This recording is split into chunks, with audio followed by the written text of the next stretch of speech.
with an opening statement from Coach Berry. After that, it'll be open for questions. Golly, it's here, isn't it? I think one of the most enjoyable times for coaches is recognizing that it's time. And so we're here right now. I'm excited about this football team. I think we have an awful lot of, obviously, returning starters. We have a lot of guys that were injured last year that we felt like were some of our better players that are back with us now. And so the competition on the field is that much more intense. But I'm really excited about the chemistry of our team and kind of their expectations. I think certainly last year was a good season for us. 8 wins is not a great season, but for us it was a huge season because it was that season where you break down that barrier of, well, you can't have a winning season and you can't beat a top 10 team and you can't win a big one on the road and you can't do this and you can't do that. And our players and our fan base have been hearing that for years. And for those things to not be out there anymore, and for instead of all the things being we can't do this, all of a sudden there's the hope that you can do this. And so we've certainly got a challenging schedule. I think the conference is continuing to improve, and we're looking forward to just a really, really fun season this year. Questions? You and UL top 2. I mean, that's going to be a big atmosphere with you two guys. Yeah, it probably will be. It's been interesting games in the past, as we've had with several other people. They've got a good football team. We think we have a good football team, and obviously last game of the season, so there's a lot of season to be played before that ever happens. And as we all know, just injuries, luck, how the ball bounces, a lot of things can impact. So, but as probably Mark would probably say the same thing. It's all about kind of where you finish. We all know that. But I tell you what, regardless of what anybody says, it's always better for someone to rank you first than to rank you last, because I've been on both ends of that thing, and ranking last is not a great thing. So we'll take it and run with it. That being said, it's a big change from 1 year ago where you had no preseason players listed on the team, and I guess you're picked middle of the pack. Just what does that say about just 1 year and having so many, most returning starters in the nation? And so I guess people recognize that you have a lot of experience with 5 guys picked on that team. Yeah, I think that I was excited about last year's team. I was pretty open with that. Last year at this point in time, I felt like the group had really matured. It was such a young football team, and this is the first time that we have a senior, junior dominated team. There's no question that we built for this season, Tabby. And we do have the most cumulative starters coming back, I think, is the way that's of anybody in the country. So we've got a lot of guys that play a lot of football, and I think the thing that I'm much more comfortable with this year in relation to last is our depth on our football team is much, much better. And a lot of it's because of injuries, because we've had the injuries in the past. But we're actually 2 deep with guys that we feel pretty good about. In some positions, we're 3 deep with guys that have played a lot of ball. And so last year I was worried about injuries and how that could impact the season. And we had a good team, I think, early in the season until we got injured. But you lose 6 of your top 8 players for the rest of the season, your best players, I don't care where you're at. By mid-season last year, we lost 6 of our top 8, and that's hard to overcome. I mean, that's just really difficult. But now we are seeing kind of the fruits of all that in this upcoming season. So, did you expect to be up there at the top of that poll, a co-favorite? I would have been a little bit disappointed probably if we hadn't, quite honestly, because, again, with the cumulative starts we have coming back, the experience of this football team, I think we've got some dynamic players on our team. I think the NFL's excited about some of our guys for the first time. Our guys are more mature. They've grown up together. We look like a 1A football team's supposed to look right now. So yeah, I would have been somewhat disappointed.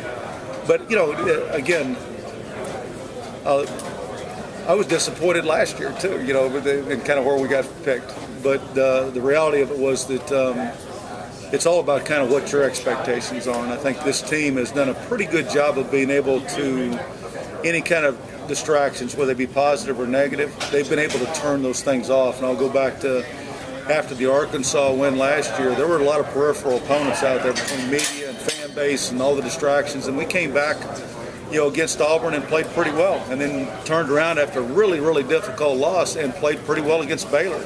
And so I think this team's been able to turn all those distractions off and really just kind of focus on really the task at hand, and that's just preparation.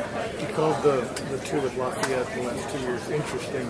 How much does the end of last year linger for you guys? And the fact that it is late in the season, that game, will it kind of be out of your system by then, or will that still be a motivator for you guys?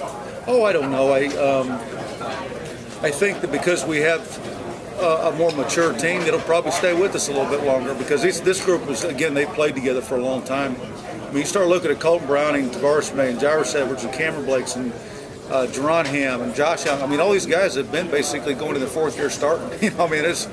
And so they've gone through a lot of games together, and so I think that they probably all resonate real well with them. How excited do you see Colton's return, and then just to see what he could do after what he did last year? The expectations, I should say. Well, I coach the quarterbacks, and so Colton and I's relationship is probably unique along those lines, because I'm not just the head coach, I'm his position coach. And, Colton, his sophomore year, he broke his sternum, but he kept playing. That was not public knowledge. But there was a lot of people he had the sophomore slump, and it really, he wasn't happy with that. I wasn't either, quite honestly, because I knew how much he was hurting his sophomore year. So there, kind of answering your first part of the question, or I guess the second part of your question, is I'm not surprised in the success that he had last year, because I think we saw it demonstrated in sophomore year. Now, am I excited about him coming back this year? Yes, because he's a really good player. We were just talking with one of the other coaches in the league that I used to work with, Doug Martin, and I used to coach together. And Colton was standing there with us, and we were talking about quarterback meetings and how, the quarterback meetings now have become, our position meetings are more debates, okay? We'll talk about stuff, and that's really, really fun. It's that kind of go-between between the player and the coach, and about, what is the coverage, and, what is the next snap going to entail? What is the defensive structure going to be? Are they going to blitz based off of down and distance? And we get into this game to where we're actually playing the game in our minds. And he really, truly is an extension of our staff out there on the field. He knows the offense. He understands down and distance. Anytime that you've got, in today's college football, when you've got a quarterback, you've got a chance. And we've got a quarterback, so we got a chance. Coach, you're talking about having so many returning players. I noticed your incoming class, you've got one transfer and, I guess, two. One is from Division III school.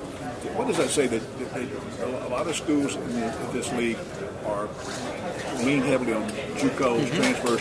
You're a high school-based recruiting. Is that? Well, yeah, I think that I believe in.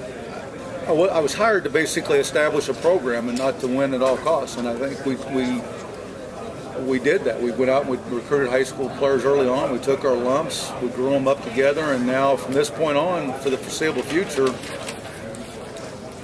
we should be a senior, junior dominated team with all high school kids that have kind of grown up together. And I think there's a certain amount of ownership that comes when you've grown up with somebody, and I think you have a better opportunity to win championships because they're not playing for themselves. They're playing for the guy next to them because they have a history together. They grew up together. They believe in each other. They've gone through hard times with each other.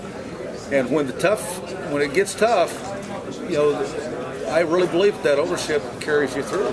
And so, I think we're at that point. Anybody in particular exemplify that ownership you're talking about? Well, I think there's no question that Colton Browning, you go right down that senior group of Colton Browning, John Fisher, Tavares May, Jerron Ham, Josh Allen, Kenterius Caldwell, Vincent Eddy, Cameron Blakes, I keep going, but I'm going to wear out, it's the first time that we've had a senior class, but all those guys came in together, and they're all leaving together. And that's a pretty neat deal. And the investment that they have in each other is strong now because they're close, and they force the rest of the team to be that same way. And whenever they leave, because that next group will have had a chance to grow up together, there won't be any kind of letdown. I don't believe. I believe that next group will step right in and say, "We've had these same experiences together. We trust each other, and here's the direction that we're headed." And so, the task that was before me was to build the program, and I think we're on our way to doing that. with Browning, with all the experience he has, and especially it seems like his ability to maybe handle pressure in preseason offensive play of the year. Now, how ready is he kind of prepared to take over the mantle from Apple and the premier offensive guy in the conference? Yeah, I mean, I think that I think he was prepared last year, actually. I mean, Ryan Applin was a great player, and I voted for Ryan, okay?